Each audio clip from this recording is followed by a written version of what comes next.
لا ينهاكم الله عن الذين لم يقاتلوكم في الدين ولم يخرجوكم من دياركم أن تبروهم وتقسطوا إليهم إن الله يحب المقسطين.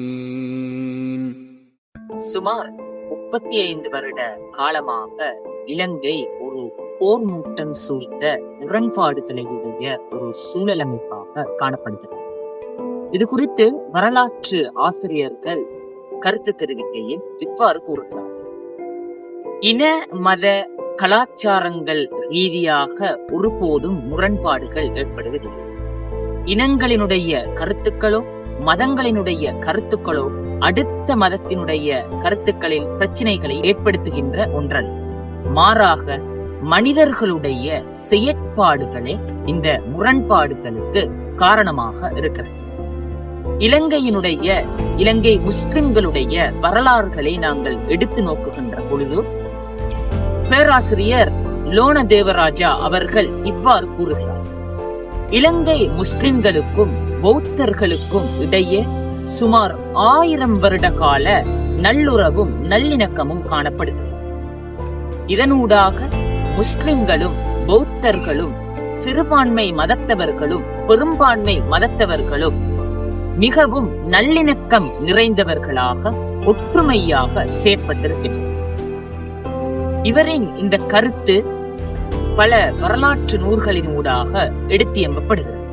எமது நாட்டிலே 30 வருட காலங்களுக்கும் மேலாக நடைபெற்று வருகின்ற மதங்களுக்கிடையிலான இந்த முரண்பாடுகளுக்கு முக்கிய காரணமாக காணப்படுவது அரசியல் காரணிகளும் பொருளாதார காரணிகளும் ஆகும் என வரலாற்றாசிரியர் லோன தேவராஜா அவர்கள் த Sri Lankan Muslims 1000 years ethnic harmony என்ற நூலினூடாக கூற விளைகிறார். இமாம் கலாநிதி அஹ்மத் தையப் அவர்கள் இவ்வாறு கூறுகிறார். மதங்களின் பெயரால் பரப்பப்படும் வெறுப்புணர்வும் வன்முறையும் இஸ்லாத்திற்கு எதிரானது.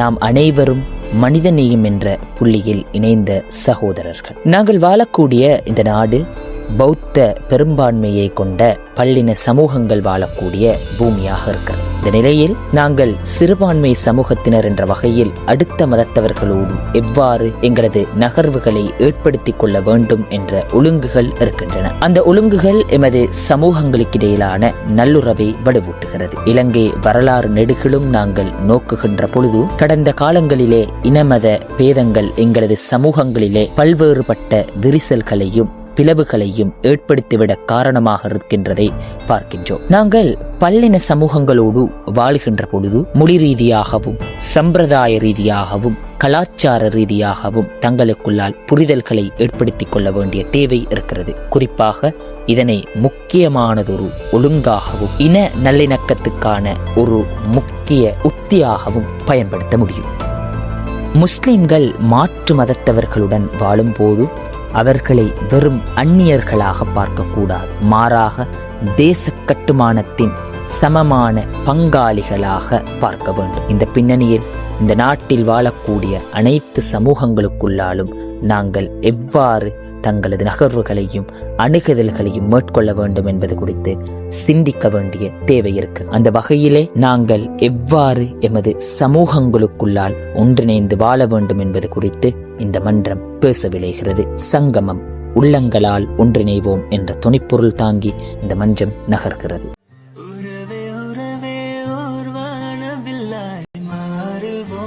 ஒன்று சேருவோம்.